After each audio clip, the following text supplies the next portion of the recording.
Armazenamento de carga, galera. Principal característica do capacitor. Filtro, acoplamento, uma série de funções aí, você sabe tudo isso, já estudou. Todas elas decorrem dessa primeira. Eu vou perguntar para você, qual foi a última vez que você usou um capacitor especificamente para armazenar carga? É uma pergunta que vai deixar muita gente intrigada aí, porque realmente raras são as vezes que a gente utiliza essa característica do capacitor, que é a principal, né? E como um armazenador de cargas, uma bateria também é um armazenador de cargas, o capacitor faz isso de uma maneira diferente, ele usa um campo elétrico para fazer isso.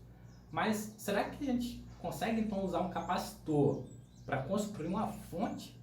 Vamos supor que você tem uma bateria de 9 volts. Será que dá para fazer mais 9 volts da bateria, terra, e um menos 9 volts ali, usar um capacitor para fazer essa fonte auxiliar? Para que eu vou precisar de uma fonte simétrica, mais 9 menos 9 terra? Cara, às vezes você tem um amplificador operacional ali, você tem que alimentar esse negócio, mas você só tem, por exemplo, ali uma alimentação USB mais 5 volts. E aí? Como é que você vai arrumar os outros menos 5? Então, cara, eu vou te ensinar nesse vídeo como fazer isso usando a principal característica do capacitor, tá? É uma excelente carta na manga aí para o técnico, ele tem que conhecer esse recurso.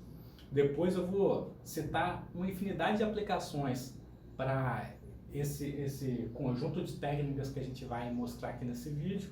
Eu te garanto que você vai sair desse vídeo com conhecimento a mais do que quando você começou. Bora lá para a prática.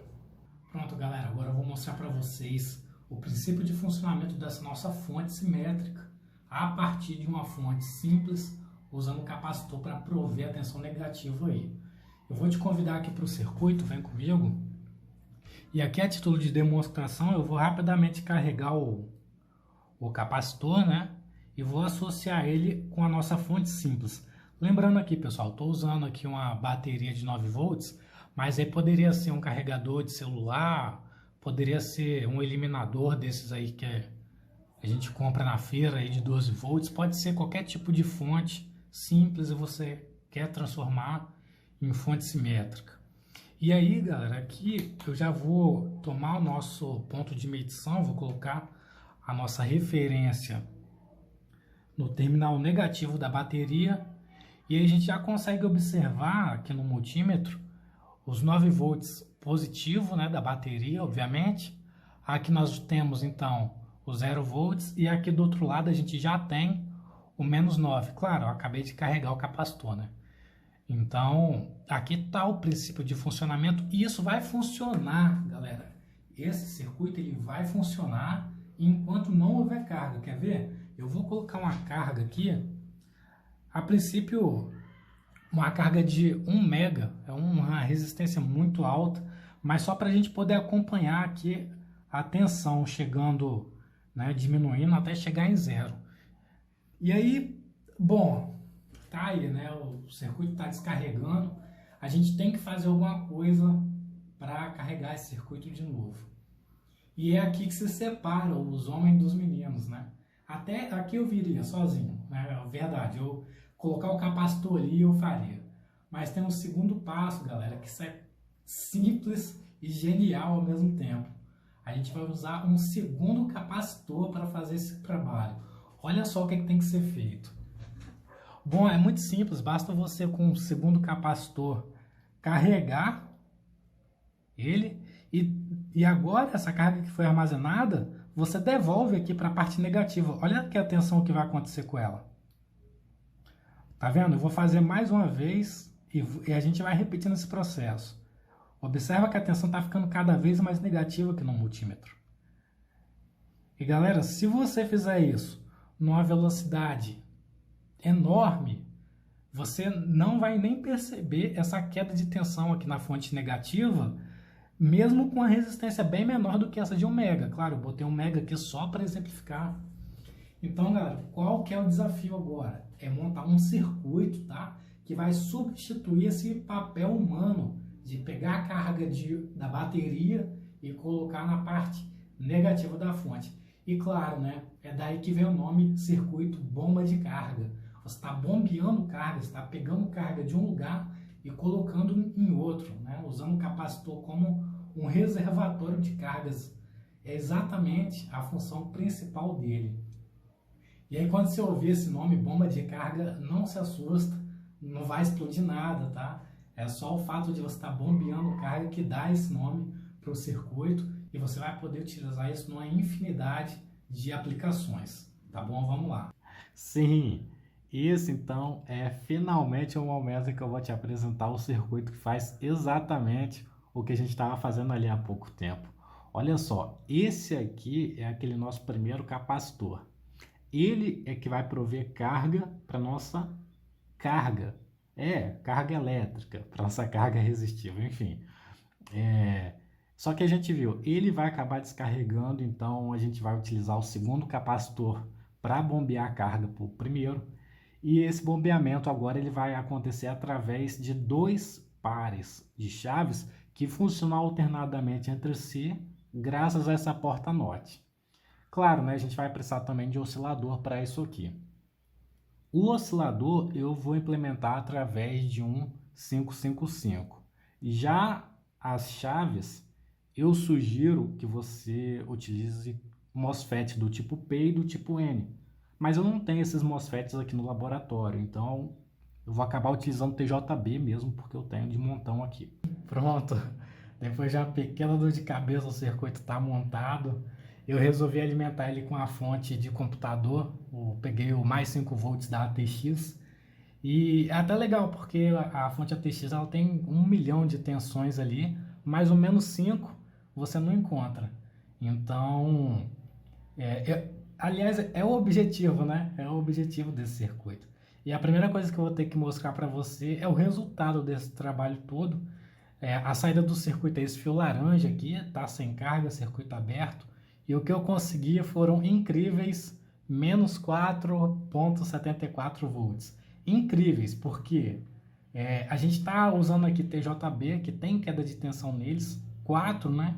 Então dá uma média de queda de tensão em 0,6 em cada um deles, o que é surpreendentemente baixo. Eu esperava que a gente ia ter muito mais queda nesses transistores.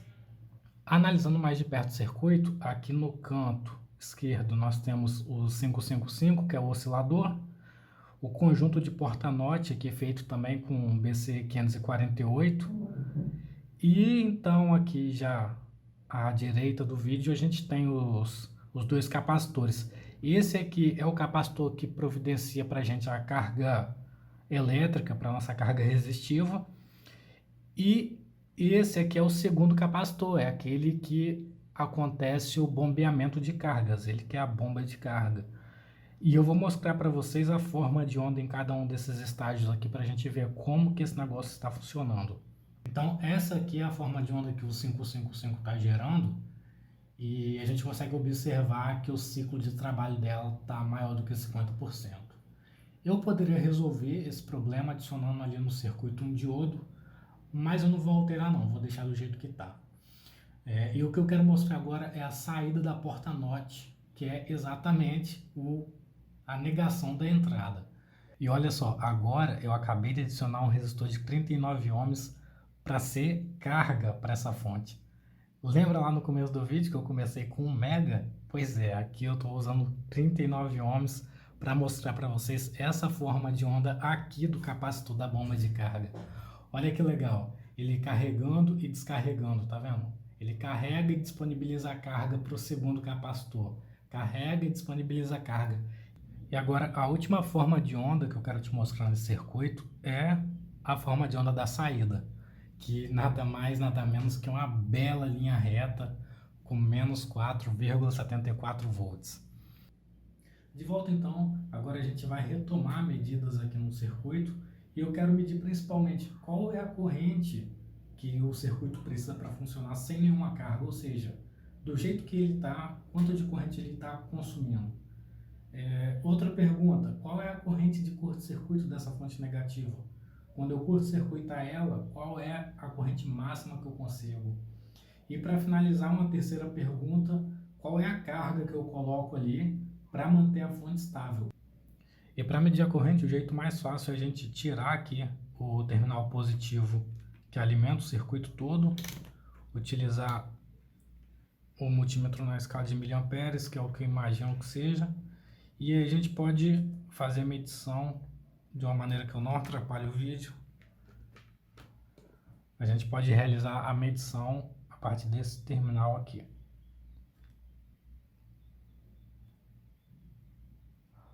Prontinho, então a gente tem uma corrente de 20,48 miliamperes para fazer o circuito funcionar, tá bom? Isso vai dar a 5 volts, 0,1 watt, né? Eu estou gastando 0,1 watt para fazer o circuito funcionar. É uma potência muito baixinha, né? Mas claro que se eu estivesse usando uma bateria, eu ia ter que projetar melhor esses componentes aí. Quem sabe usar os MOSFETs para diminuir ainda mais esse valor. Então agora eu vou passar para a corrente de curto-circuito. Eu vou realimentar aqui o circuito da maneira original. E simplesmente vou fechar um curto aqui, né? Com o multímetro na escala de miliampere. Eu acredito que não vai passar disso. E simplesmente fechar o circuito aqui. A gente vai ter... A gente viu um pico ali, né? 35 miliamperes, mas a fonte acaba estabilizando por aí, 31,55 miliamperes de curto-circuito. De volta então à nossa medição de tensão aqui no circuito. E nesse meio tempo eu acabei descobrindo que a resistência de 390 ohms é a resistência que leva a gente a uma tensão de menos 4,330 volts, que é bem perto aí dos 90% de tensão da fonte em circuito aberto, que dá menos 4,275 volts. Ou seja, qualquer resistência menor do que essa vai levar nossa fonte para uma classificação que não é a classificação de fonte estável. Para ser fonte estável, você vai precisar de um resistor de no mínimo 390 ohms, e aí para cima você faz o que quiser. Agora que as medições foram realizadas, eu quero chamar a sua atenção porque no início do vídeo estávamos usando uma resistência de 1 mega. E agora, com 390 ohms, a gente ainda tem uma fonte classificada como fonte estável, o que é muito legal. Claro, se você precisar de um circuito mais potente, que vai te fornecer mais corrente, uma potência maior, enfim, você vai precisar utilizar o clássico indutor capacitor. Um circuito apenas com capacitor fatalmente vai ter queda de tensão muito acentuada com um acréscimo de cargas. Para encerrar o vídeo, eu peço que, se você aprendeu alguma coisa nova aqui nesse circuito, que pelo menos compartilhe com um amigo seu, mostre para ele, debata o assunto, escreva aqui nos comentários também, se sinta livre para comentar o que você quiser e até dar sugestões de melhoria para os próximos vídeos. Um abraço e até a próxima!